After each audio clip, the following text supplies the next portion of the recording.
Are we on, Trev? Are we on? Love and hops, people. Love and hops. I like that.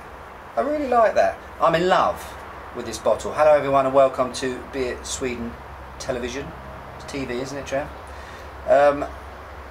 What are we doing today? Today we are getting attacked by wasps. Today we're going to try this little beauty, St. Eriks Porter.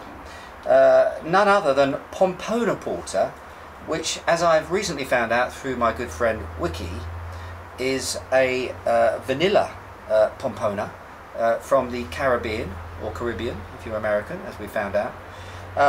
So basically this is a vanilla flavoured porter. It's also made using English chocolate malt. Now, Trev, you saw the top of the bottle there, that little cap there. I do love that, Kärlek och humle. But have a look at the bottle itself, because it's actually an extremely sophisticated, sexy looking bottle, don't you think? Lovely. I think it really is a looker, this one. What they've done from previous bottles, if anyone, have you got that, Trev? Yeah. As everyone probably knows, St. Eriks has become a bit of a thing, actually. I think it's one of the most exciting and successful beer brands to be launched in Sweden over the last few months. Relaunched. Or relaunched, should we say. Yes, actually true, Trev. Yes, it was relaunched originally. But basically what's happened is Galatea, which is an importer or supplier of beers in this country, has got together with an extremely talented brewer, Jessica Heinrich. And Jessica has put together some very interesting recipes. I think the first one was the Pilsen, wasn't it? Which we loved. Not only for the bottle, because that was all new branding. As I said at the time, I think it's the most impressive rebranding of a beer that I have ever seen. And it couldn't have had a worse opponent, could it? No, absolutely not. And the second one was the Sommer Lager, that's right, that we tried. Didn't quite reach the heights of the Pilsner for me, but still an incredibly rounded, interesting, hoppy, buzzy beer.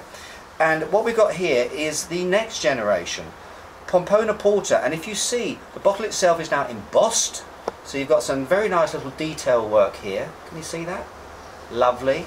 And you've got the St. Eriks Porter, or St. Eriks at the bottom here. Just lovely. It just looks quality, and it just stinks of class, Trev. I like it. Okay, Porter. I think we've gone over this, but let's go over it again. Porter, obviously English style of beer. All the best ones are, Trev, aren't they? Let's be honest. Porters go back to sort of 1700s, back in the in London.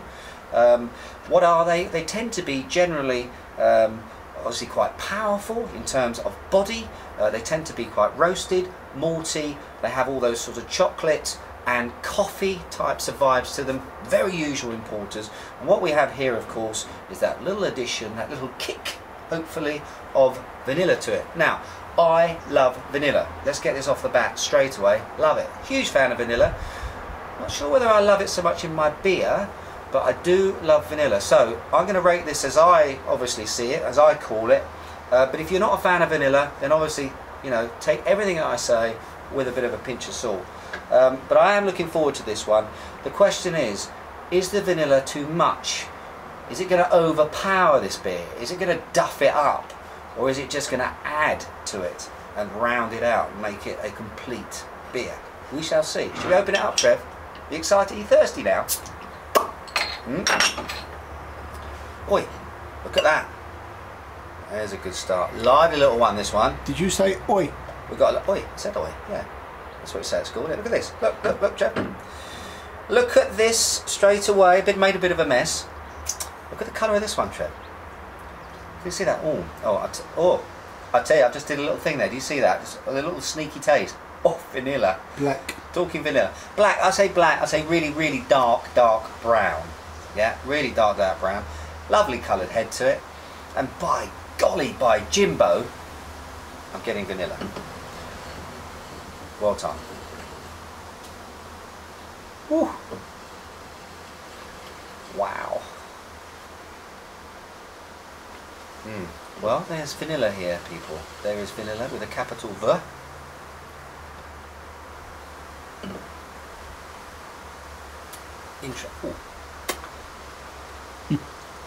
Interesting. Interesting.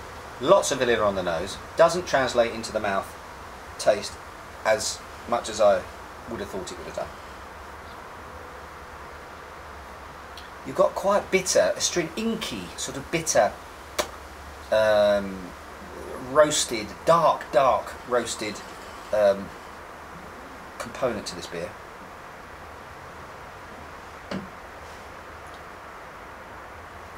Although you got that initial burst of vanilla, and I could smell it sort of just attacking me out of the bottle, it dies down fairly quickly.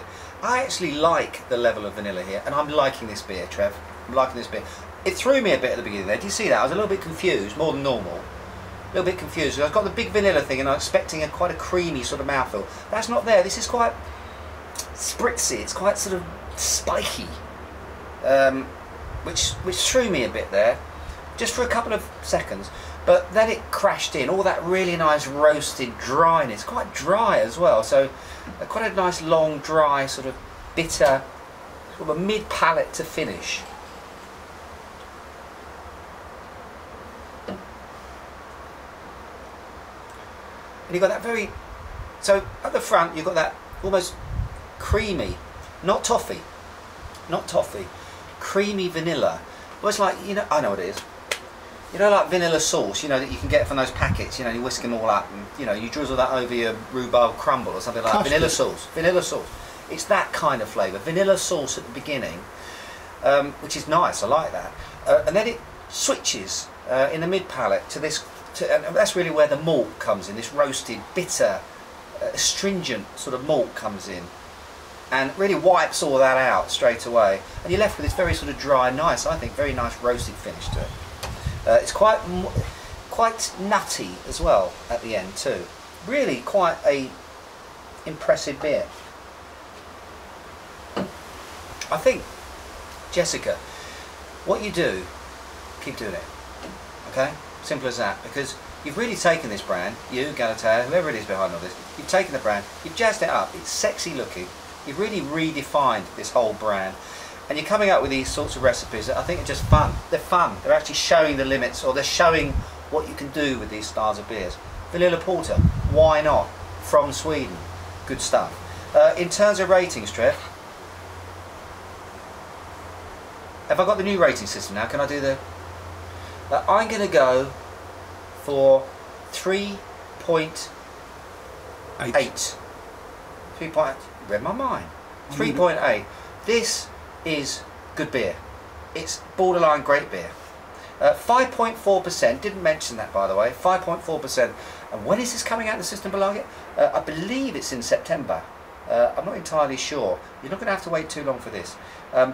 Definitely worth going out there and trying this one, people, because it really is, that vanilla just gives it that really nice bit of interest there at the beginning. If you take that element of it aside, I think what you've got is a very solid, although, you know, not terribly new type of porter, but that vanilla little kick at the beginning there really does it for me. So another St. Eriks hit as far as I'm concerned. So until the next time, I'm going to leave you by saying cheers to beers.